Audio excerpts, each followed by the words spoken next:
officially start now. Okay. Hi, Nichole. Thank you for Hey, doing this and for being here. I'm so excited to be here. So I would love if you could share a little bit about yourself, your name, who you are, what you do professionally, and then a little bit of the story of how did you end up working with me? How did that happen? And for you to be here in the now, and how has that experience been? Okay.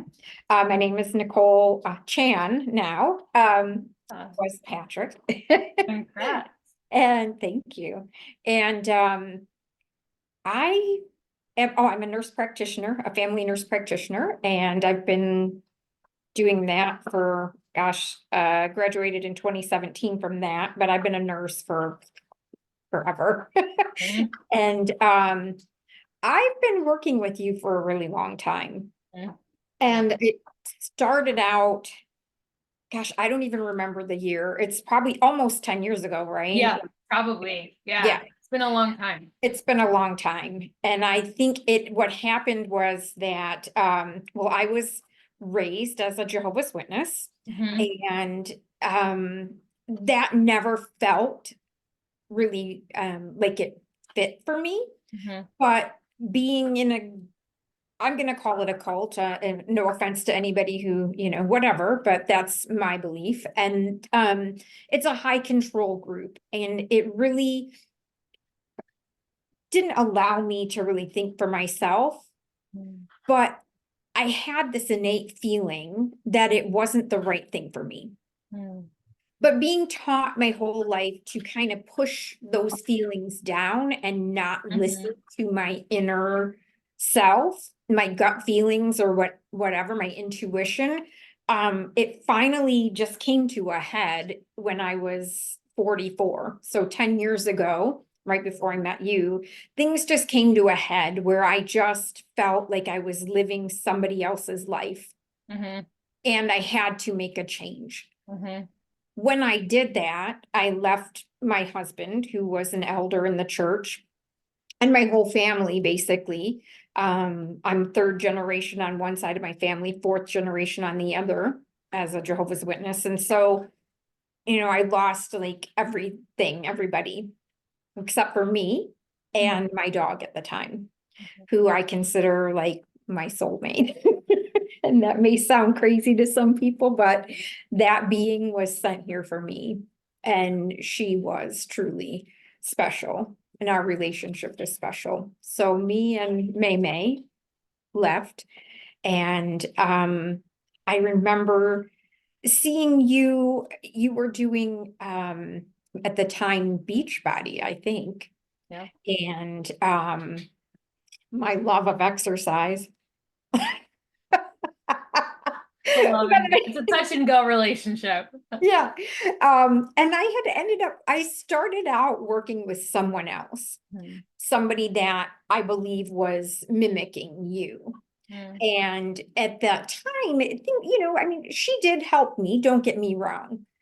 But there came a point where something didn't click between her and and I noticed you were really starting out on your human design work. And so I decided, this is kind of interesting. I did a little bit of digging for myself, and I thought it was really interesting. And I thought, well, let me just do a few things with you. And I remember we did my natal chart, Mhm. we did my human design chart, and we did my numerology chart. Mhm. And then I, had you do like the whole like explanation, and we did those sessions together. And one thing that was so interesting to me was how each chart really aligned. Mhm. And within each chart, there was a point where I was supposed to leave the group Mhm. that I was, my foundational group, and that Mhm. I was supposed to leave, break free, and start something new. Mhm.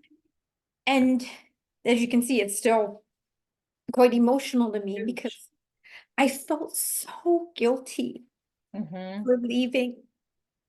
and I felt like there was something wrong with me. But when I found out that that was what I was meant to do, Mhm. it just was a matter of time of Right. when it was going to happen, but it was meant to happen. Right. And that was just me fulfilling my life path. Mhm. Yep. And how, like, in 3 different charts it was there. So I mean, it may be a coincidence for one or maybe two, but when you've got 3 totally different, Systems. yeah, totally different systems and they're all aligning, I was Yeah, like, I can't make this shit up. I Like, know. I It's can't make this wild. shit up. And so, people can say what they will, "Oh, that's hocus pocus, that's whatever." And, even me being from where I came from, I have a lot of like, I don't know, right? But I was like, I just can't deny this. Right. I can't deny this. Mhm. And that was like a huge burden lifted off of me. Just a huge, huge burden and relief that, like, I was doing what I was meant to do and I was becoming who I was meant to become. And then my life started feeling better. Mhm. And I felt like I wasn't living a lie anymore and I wasn't living someone else's life. This was my purpose. And I guess I struggled with that for a really long time, like feeling like, what am I supposed to be doing here? I mean, I guess for some people, they feel like, you live, you have a job, you make kids, or you do whatever, and then you die, and that's it. But for me, there was always felt like there was something else. And I'm not a mom, so, I don't have that. Like, I think that can oftentimes give you quite a bit of purpose because Mhm. you see all these things that you heal in raising your children. And I Mhm. didn't have that experience. So I was like, is this it? Like, am I meant to work like some crappy jobs that I hate? And I'm not saying my jobs are crappy. Like, I make good money, but it's not just that. Right. Like, There's more to making it. money. Yeah, I Yeah. needed a purpose and something that felt good inside, and nothing really did, you Mhm. know? So, we've worked together with that. Mhm. And then we work together, I have a lot of trauma from the way I was raised. And I've been in 2 relationships that were abusive. Mhm. One was my first husband, and then one was somebody that I was with, that I left 5 years ago. Mhm. And I think it really hurt me when I repeated that pattern. Mhm. And I was just like, what the fuck is wrong with me? Yeah. What's going on? Yeah, Yeah. like, why do I keep choosing people Mhm. that, I'm attracting them in, and then I'm choosing these people that hurt me in Mhm. more than one way. Mhm. And the last time was pretty bad. Like, he was very abusive in every way that he could be. And then when I left him, I had to block him and flee from him. He then found me and sued me for Mhm. $20,000. It's pretty wild. It's And he pretty wild. won. So Well, that's pretty much where we started our EFT work, is like post all of that. Like yeah. that's really when you were like, I'm ready to do some EFT. I'm ready to get this out. So how was it? Because you went from like leaving this really high control environment, having a lot of spiritual wounds, a lot of spiritual wounding around that, a lot of like self wounding around that, then landing into these really complicated and difficult relationships and having to leave the abuse and having to recover from that. And at one point it was like, no relationship and there's no job. And now my finances are strapped and all this stuff is going on when you jump into the EFT container. So what happens? What happens when you jump into the EFT container? Let everyone know. This is just so funny because so my life had gotten to the point where it was like a gigantic clusterfuck. Like, I'm a person making over $100,000 a year, but I am broke as fuck. Like, every which way you could. People are suing me.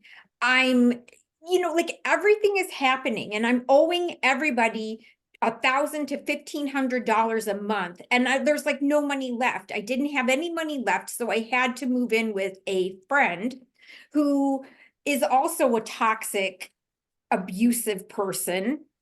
So I moved into her place. I didn't really have, I should say, I didn't feel I had any other options.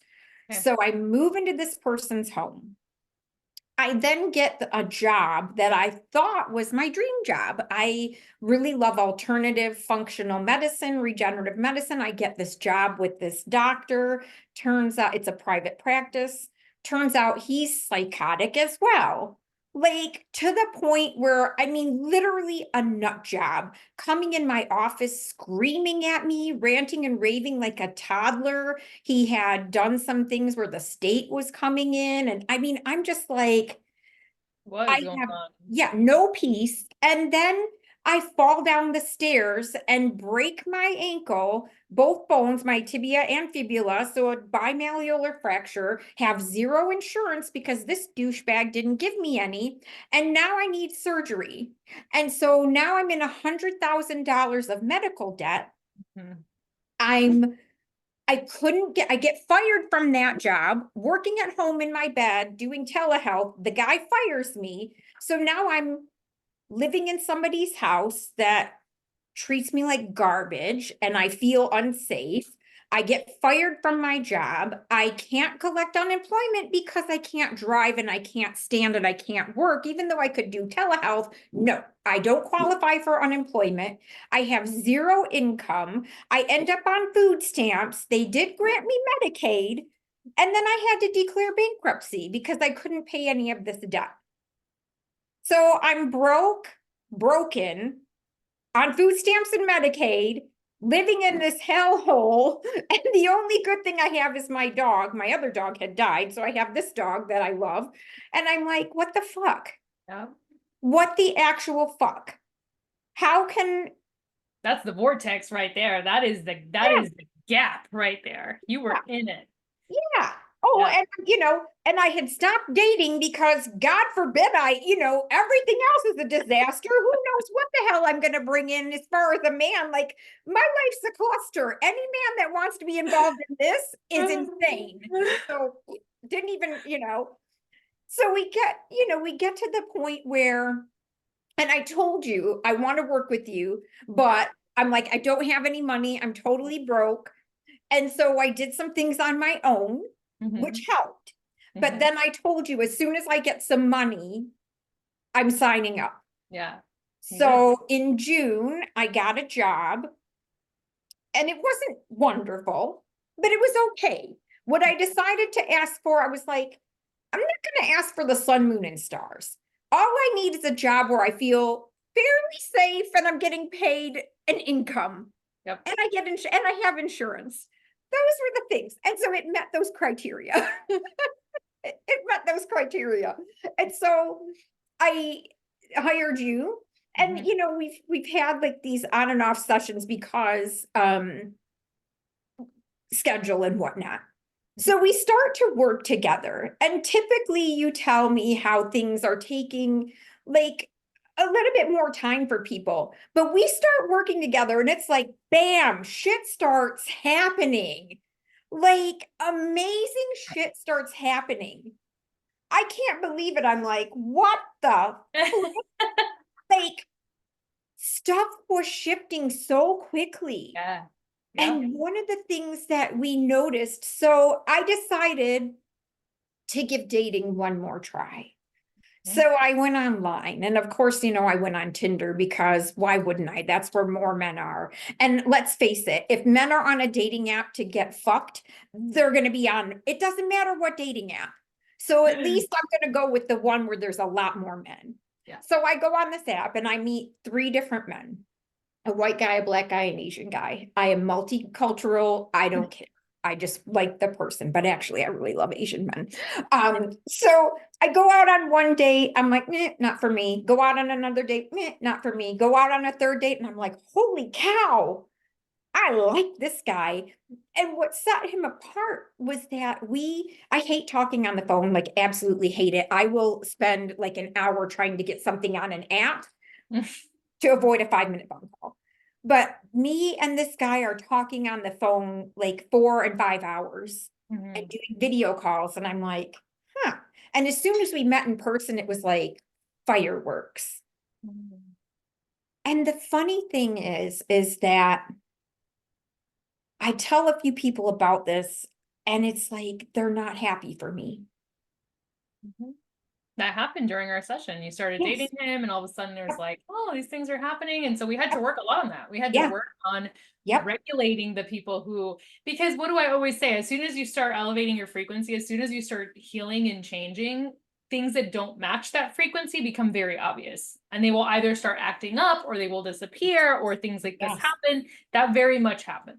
It Yeah. happened, it was crazy because Yep. I had people that I thought were my friends who were acting like toddlers and throwing temper tantrums, and they don't like them. And two friends in particular got together and were like talking smack about my guy. And, the one is like, he's racist and he's misogynistic. And I'm like, the conversation that this person had with him, she was being racist and she was saying the craziest stuff. And I was just like, wow, it was bizarre. Like the most bizarre things started happening. And the person whose house that I living in started acting out again too, like really bad, and was like, these people aren't your friends and these people aren't your friends and you need to block so and so, and just very controlling and manipulative and just a lot of things. But Mhm. we worked together really hard to not to make them go away, but to allow me to not care what Right. anybody else thought. And Exactly. what a gigantic relief, because Yeah. my entire life, everything was about what everyone else thought Hmm. and not about what I thought. And so now I'm able to really sit with things and say, what is it that I want? And what is it that I feel?